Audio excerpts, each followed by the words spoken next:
Shriji food. હું છું મનીષા ઠક્કર. આજે આપણે દૂધીનો ઉપયોગ કરીને સરસ મજાના ટેસ્ટી અને મોંમાં મૂકતા જ ઓગળી જાય એવા સરસ લાડુ કેવી રીતે બનાવવા એ જોઈશું. તો ચાલો આને બનાવવાનું શરૂ કરીએ.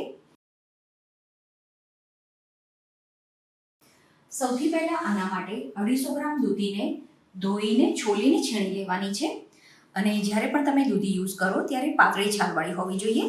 તો દૂધીની છાલ પાતળી છે કેવી રીતે ખબર પડશે? તો દૂધીની ઉપર આ રીતે તમે નખ મારો તો તરત એનું નિશાન બની જશે. અને દૂધીનો ઉપયોગમાં લેતા પહેલાં ચાખી લેવાની, કેમ કે ઘણીવાર દૂધી કડવી નીકળતી હોય છે. દૂધીને આપણે ઝીણા કણાની છીણીથી છીણવાની છે. તમે જો વધારે ક્વોન્ટિટીમાં લાડુ બનાવતા હોય તો ફૂડ પ્રોસેસરમાં પણ દૂધીને છીણી શકો છો. તો આ રીતે દૂધીને સરસ રીતે છીણી લેવાની. હવે તમે જે દૂધી યુઝ કરી હોય એમાં જો વચ્ચે બિયાવાળો ભાગ હોય તો બિયાનો ભાગ હટાવી દેવાનો અને પછી દૂધીને છીણવાની છે. હવે તરત જ આને ઉપયોગમાં લેવાની, નહીં તો દૂધીનો કલર બદલાવા લાગતો હોય છે. તો હવે એની આગળની પ્રોસેસ માટે એક જાડા તળિયાવાળી કડાઈ લેવાની અને એમાં 2 ચમચી જેટલું ઘી ગરમ થવા માટે મૂકવાનું. તો અહીંયા મેં મેલ્ટેડ ઘી લીધું છે, એટલે ઘીને ગરમ થતાં વધારે સમય નહીં લાગે. તો ઘી ગરમ થઈ જાય એટલે જે દૂધી આપણે છીણીને રાખી છે એ આમાં એડ કરવાની. તો દૂધીને નીચોવાની નથી, ડાયરેક્ટ જ એડ કરવાની. હવે દૂધીને ઘીમાં સરસ રીતે સાંતળી લેવાની.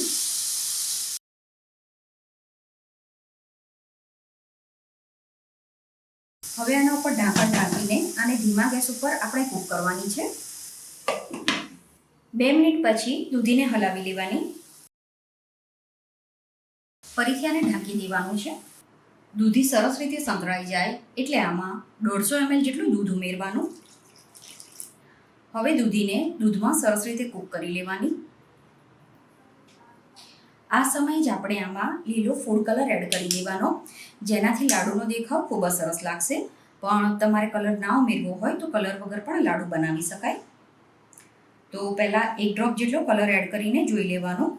તમને લાઇટ ડાર્ક જેવો કલર પસંદ હોય એ પ્રમાણે તમારે આમાં કલર ઉમેરવાનો. અને અત્યારે મેં જેલ કલરનો ઉપયોગ કર્યો છે. જેલ કલરના બદલે તમે લિક્વિડ કલર કે પાવડર કલર પણ લઈ શકો છો. તો અહીંયા આપણે માવા કે મિલ્ક પાવડરનો ઉપયોગ નથી કરવાના.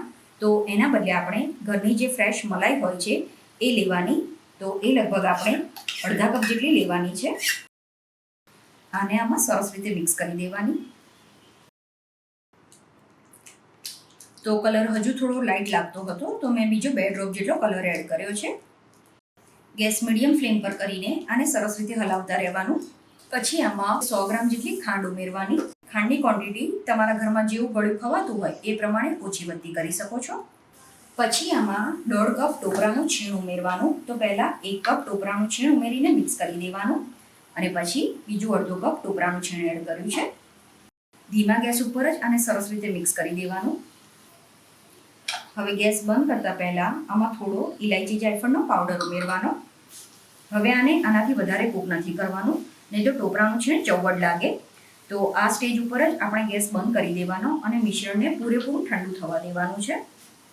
તો આને આ જ કડાઈમાં અથવા તો બીજા કોઈ મોટા વાસણમાં કાઢીને ઠંડુ થવા દેવાનું. ફ્રેન્ડ્સ, આની સાથે જ મેં ચેનલ ઉપર ટોપરા પાક અને દૂધીની બરફી કેવી રીતે બનાવવી, સાથે જ પ્રસાદ માટેની અલગ અલગ વાનગી કેવી રીતે બનાવવી એ પણ બતાવેલું છે. અને ડિસ્ક્રિપ્શન બોક્સમાં મેં એની લિંક પણ આપી છે. તો હવે આ મિશ્રણને ઠંડુ થવા રહેવા દેવાનું. આ મિશ્રણ સરસ રીતે ઠંડુ થઈ જાય એ પછી આમાંથી નાના નાના લાડુ બનાવવાના અને પછી એના ગાર્નિશિંગ માટે ઉપરથી કાજુનો ટુકડો મૂકવાનો છે. ગાર્નિશિંગ તમે તમારી પસંદ પ્રમાણે કરી શકો છો, પણ આ રીતે કાજુથી એનું ડેકોરેશન કરવાથી એનો દેખાવ ખૂબ જ સરસ લાગતો હોય છે. તો હાથમાં ઘી લગાવવાની જરૂર નથી. આ રીતે સરળતાથી એના લાડુ બની જશે. અને પછી એના ઉપર કાજુનો એક ટુકડો મૂકી દેવાનો. તો આ રીતે બધા લાડુ બનાવીને તૈયાર કરી દેવાના. આ લાડુને તમે બહાર 4 થી 5 દિવસ સુધી અને જો ફ્રીજમાં રાખો તો 8 થી 10 દિવસ સુધી સારા રહે છે. તો તમે પણ આ રીતે આ લાડુ બનાવીને જરૂર ટ્રાય કરજો.